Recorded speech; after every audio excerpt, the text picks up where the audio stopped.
दोस्तों PNB bank की बात करें तो रिजल्ट बहुत ही शानदार है इस बार क्वार्टर फोर का। और यहाँ पे एमडी की तरफ से बहुत बड़ा बयान दिया गया है। आने वाले समय में कंपनी अपने एनपीओ को बहुत नीचे लाने वाली है। और आप देख सकते हो कि जिस तरह से बिजनेस बढ़ रहा है, एनपीए नीचे आएगा तो ये स्टॉक की प्राइस तो डेफिनेटली बढ़ेगी। इस समय स्टॉक 50 रुपए के आसपास है। क्या आने वाले समय ये 500 हो सकता है? तो इस वीडियो के माध्यम से पीएनबी को अच्छे से समझेंगे और क्या इस गिरावट का फायदा उठा के इन्वेस्टमेंट करना चाहिए। वैसे तो पिछले एक साल में स्टॉक ने जबरदस्त रिटर्न भी दिया है। और यहाँ पे दूसरी तरफ अगर हम आईडीएफसी फर्स्ट बैंक की बात करें तो आईडीएफसी ने भी बहुत ही बेहतर रिजल्ट दिया इस बार। और यहाँ पे प्रमोटर ने अपनी होल्डिंग को भी बढ़ाया। और सबसे जो बड़ी बात है कि बिजनेस बहुत तेजी से ग्रो कर रहा है, शेयर की प्राइस भी बढ़ रही है। तो क्या इस प्राइवेट सेक्टर के बैंक पे दाव लगाना चाहिए? इसके अलावा अगर हम देखें तो रेल विकास निगम लिमिटेड जो अब नवरत्न कंपनी बन चुकी है और स्टॉक तो मल्टीबैगर ऑलरेडी बन चुका है। 30 रुपीज का स्टॉक 144 तक चला गया, लेकिन अब इसमें थोड़ी सी प्रॉफिट बुकिंग शुरू हो चुकी है। क्या आने वाले समय स्टॉक फिर से नई ऊंचाइयों को छुएगा या फिर यहाँ से गिरावट होने वाली है? क्या करना चाहिए आरबीएनएल में? एक और कंपनी को डिस्कस करेंगे जो बहुत ही शानदार बोनस और स्प्लिट दोनों ही साथ में देने जा रही है। तो एक एक करके इन सारी बातों को समझेंगे इस वीडियो के माध्यम से। लेकिन फ्रेंड उससे पहले अगर आप पहली बार हमारे चैनल पे आए तो चैनल को सब्सक्राइब कर दीजिए, एक बेल आइकॉन दबा दीजिए ताकि जब भी नया वीडियो बने पहला नोटिफिकेशन आपको मिले। वीडियो पसंद आए तो लाइक शेयर जरूर कीजिए। चलो फ्रेंड्स वीडियो स्टार्ट करते हैं। मैं हूं आपका दोस्त एसबी दवे और हमारे अपने चैनल ऑनलाइन कमाई में आपका बहुत बहुत स्वागत है। सबसे पहले पीएनबी की बात करें तो स्टॉक की क्लोजिंग 49.75 पर रही, जहाँ पे 0.30% की गिरावट थी। गिरावट थोड़ी सी है, दबाव देखने को मिला, लेकिन पिछले एक साल में स्टॉक ने 64% का शानदार रिटर्न दिया है। 30 के आसपास स्टॉक था, इस समय 50 के आसपास है। तो जिसने साल भर में निवेश किया उसको अच्छा रिटर्न देखने को मिला है। 1 मंथ के हिसाब से लगभग 1% की वापस गिरावट भी हुई है, यानी पिछले एक महीने से थोड़ा सा स्टॉक आपको दबाव में दिखाई देगा। अब यहाँ पे देख सकते हो कि पीएनबी के सीईओ अतुल कुमार गोयल की तरफ से काफ़ी बड़ा बयान दिया गया है। उनका कहना है कि आने वाले समय में हमारा जो फोकस है वो एनपीए को रिकवर करने, मैंने एनपीए कम से कम करने की कोशिश कर रहे हैं और हम बैंक की प्रॉफिटेबिलिटी के ऊपर ध्यान देने की कोशिश कर रहे हैं। तो यहाँ पे देखो कंपनी ने इस बार काफ़ी शानदार प्रॉफिट दिखाया और कहना है कि आगे भी लगातार हम प्रॉफिट को बनाए रखेंगे। इसके अलावा हमारा जो सबसे बड़ा इस समय गोल है कि जिस तरह से वो एनपीए को कम किया जाए, यानी अब देखे थे कोविड काल के बाद में जिस तरह से फिर से डिमांड निकल के आई है बाजार में, उसका असर देखने को मिल रहा है। कारोबारी गतिविधियां पटरी पे आ चुकी है और जिससे रिकवरी हो रही है उसकी वजह से आने वाले समय कुछ बेनिफिट देखने को जरूर मिलेगा। एमडी का कहना है कि फाइनेंशियल 2023 में हमने 29 करोड़ रुपीज़ की रिकवरी कर ली है, ये जो काफ़ी बड़ी बात है। हमारा जो जीएनपीए है वो 7% तक आ चुका है और हमारा जो एनपीए है वो लेस देन 2% हो चुका है। तो कुल मिला के देख सकते हो कि हमने काफ़ी अच्छा अचीव किया है। बैंक का प्रोविजन रेशियो इस समय 86.9% के आसपास है 31 मार्च 2023 के आसपास, जो 81.6% के आसपास था पिछले एक साल के हिसाब से। तो प्रोविजन कवरेज रेशियो भी काफ़ी अच्छा इस समय इंप्रूव हुआ है। कंपनी की क्रेडिट कॉस्ट अगर रेंज भी देखें तो 1.5% से 1.75% के आसपास रही है। अब अगर हम कंपनी के रिजल्ट को देखें तो लगातार आपको रेवेन्यू बढ़ता हुआ दिखाई देगा। मार्च 2022 में जहाँ पे 21,351 करोड़ के आसपास था इनका रेवेन्यू, जो मार्च 2023 में बढ़ के 28,130 करोड़ तक पहुंच गया है, यानी लगातार रेवेन्यू बढ़ रहा है। इसके अलावा प्रॉफिट में तो बड़ा कमाल किया है इस बार बैंक ने। मार्च 2022 में इनका जो प्रॉफिट था वो मात्र 338 करोड़ के आसपास था। मार्च 2023 में वो बढ़ के 1864 करोड़ तक पहुंच गया और पिछले क्वार्टर में यानी क्वार्टर 3 में ये 708 करोड़ के आसपास था। तो बहुत ही बड़ा उछाल देखने को मिल रहा है प्रॉफिट में। और ये जो आंकड़ा बढ़ा है ये इशारा कर रहा है कि स्टॉक की प्राइस डेफिनेटली बढ़ सकती है। तो ये बिल्कुल अच्छा मौका है पीएनबी में निवेश का, क्योंकि एक तरफ तो एनपीए कम हो रहा है, आप देखो बैंक का प्रॉफिट बहुत तेजी से बढ़ रहा है और ऐसे में इस स्टॉक की प्राइस बढ़नी लाजमी है।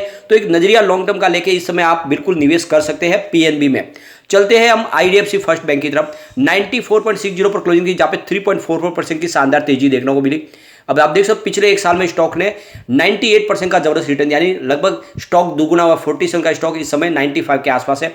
तो जिसने भी साल भर निवेश किया उसको काफी अच्छा रिटर्न मिला है। पिछले एक महीने में स्टॉक ने 12% की जबरदस्त तेजी बताई, यानी स्टॉक इस समय बुलिश जोन में दिखाई दे रहा है। सबसे अच्छी बात यह है कि कंपनी लगातार अच्छे क्वार्टर रिजल्ट दे रही है।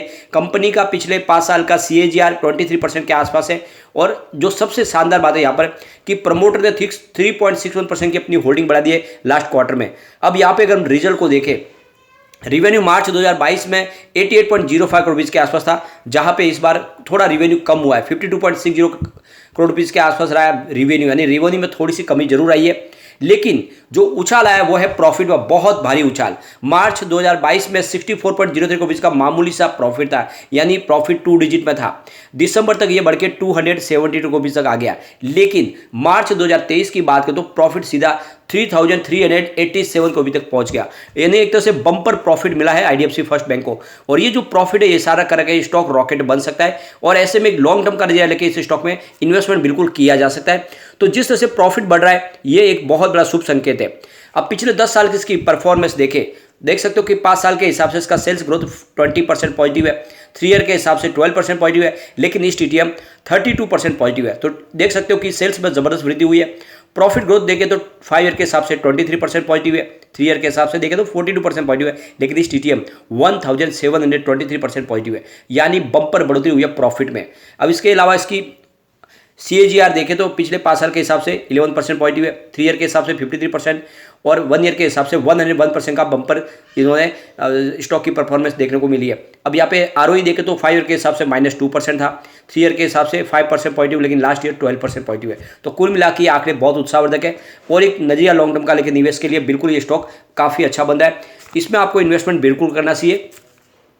अब हम चलते हैं रेल विकास निगम लिमिटेड की तरफ। 140 में क्लोजिंग थी, जहां पे 0.17% की गिरावट देखने को मिली। गिरावट थोड़ी सी कम है, कोई बड़ी नहीं है, लेकिन अभी थोड़ा सा दबाव इसमें देखने को मिला और उसके पीछे सबसे बड़ी वजह है प्रॉफिट बुकिंग।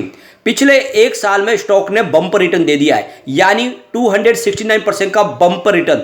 31 का स्टॉक इस समय 114 के आसपास है, लेकिन यह 144 तक भी जाके आया है। तो एक तरह से यह बहुत जबरदस्त रिटर्न दे चुका है, लोगों को मालामाल कर चुका है।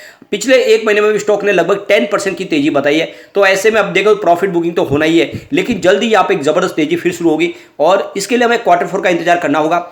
29 तारीख को कंपनी अपने क्वार्टर 4 के रिजल्ट को डिक्लेयर करेगी और जैसे रिजल्ट बेहतर रहेगा तो यहाँ पे एक जबरदस्त तेजी का दौर फिर शुरू होगा, क्योंकि कंपनी की ऑर्डर बुक बहुत मजबूत है। लगातार कंपनी को बहुत सारे ऑर्डर मिल रहे हैं, चाहे ब्रिज के ऑर्डर हो या फिर रेलवे के दोहरीकरण के ऑर्डर हो, या फिर देखें तो जो इनको बजाज सागर माही डैम का जो बड़ा एक प्रोजेक्ट मिला है, इसके अलावा मध्य प्रदेश का इनका एक लॉजिस्टिक पार्क का जो ऑर्डर मिला। तो जिस तरह से देखें तो इनका डाइवर्सिफाई पोर्टफोलियो है और बहुत सारी कंपनियों के साथ भी इन्होंने पार्टनरशिप की है, जिसके तहत इनका बिजनेस बढ़ रहा है। ऐसे में इस स्टॉक में दाव लगाना चाहिए। पिछले देख सकते हो 5 साल का CAGR 24.2% के आसपास है। कंपनी 32.3% का अच्छा खासा डिविडेंड पे आउट करती है। इसके अलावा कंपनी का जो वर्किंग कैपिटल रिक्वायरमेंट है उसमें कमी आ रही है। देख सकते हो पहले 92.3 डेज के आसपास थे, वो इस घट के 20.9 डेज के आसपास आ गया, यानी कंपनी अंदर से बहुत मजबूत हो रही है। अब पिछले 5 साल की इसकी परफॉर्मेंस देख सकते हैं। 5 ईयर के हिसाब से इसका सेल्स 27% पॉजिटिव है, 3 ईयर के हिसाब से 24% पॉजिटिव, लेकिन इस टीटीएम 13% है। तो प्रॉफिट सेल्स में कुछ आप देखें तो सेल्स थोड़ा सा कम होता हुआ दिखाई देगा। प्रॉफिट ग्रोथ देखें तो 10 ईयर के हिसाब से 5 ईयर के हिसाब से 24% है, 3 ईयर के हिसाब से देख सकते हो 20%, इस टीटीएम 21% है। तो प्रॉफिट और सेल्स दोनों में थोड़ी सी गिरावट जरूर हुई है, लेकिन ओवरऑल इसकी परफॉर्मेंस बहुत बेहतर है। अब यहाँ पे इसकी स्टॉक की परफॉर्मेंस 3 ईयर के हिसाब से 88% है, लेकिन 1 ईयर के हिसाब से 272% का जबरदस्त रिटर्न ऑलरेडी दे चुका है। इसका ROE देखें तो 5 ईयर के हिसाब से 17% है, 3 ईयर के हिसाब से 18%, लेकिन लास्ट ईयर 20% है। तो ROE में जबरदस्त सुधार हो चुका है। अब हम चलते हैं उस स्टॉक की तरफ जो आपको बहुत ही शानदार बोनस और स्प्लिट दोनों ही साथ में देने जा रहे हैं। तो यहाँ पे हम बात करें हार्डवेयर इंडिया लिमिटेड की। 416 पर स्टॉक है, जहाँ पे 7.87% की शानदार आज तेजी देखने को मिल रही है। पिछले 1 साल में स्टॉक ने 184% का बम्पर रिटर्न दे दिया है, यानी एक तरह से मल्टीबैगर साबित हुआ स्टॉक। 146 का स्टॉक इस समय 416 के आसपास है। सिर्फ अगर हम 1 मंथ की बात करें, स्टॉक ने 18% का जबरदस्त रिटर्न दिया है और अब कंपनी 1/3 के रेशो में बोनस भी देगी और साथ में एक शेयर के ऊपर एक 10 शेयर आपको स्प्लिट करने जा रही है, यानी जो फेस वैल्यू 10 रुपीज़ की है उसको 1 रुपीज़ में बदला जा रहा है, यानी एक तरह से जैकपॉट ये आपके लिए साबित हो सकता है। आप देख सकते हो इसकी स्प्लिट डेट आ चुकी है 5/6/2023। उसके पहले अगर आप शेयर खरीदते हो तो आपको स्प्लिट का फायदा पूरा मिलेगा। और आप देख सकते हो ये एक बहुत ही शानदार कंपनी है और दाव आपको लगाना चाहिए। लेकिन फ्रेंड, कोई भी इन्वेस्टमेंट करने से पहले अपने फाइनेंशियल एडवाइजर से एक बार ले ले या अपना खुद का रिसर्च करें, क्योंकि मैंने वीडियो आपके एजुकेशनल पर्पज के लिए ही बनाया। वीडियो पसंद आए तो लाइक से जरूर कीजिए और चैनल को सब्सक्राइब कर दीजिए। Thank you friend.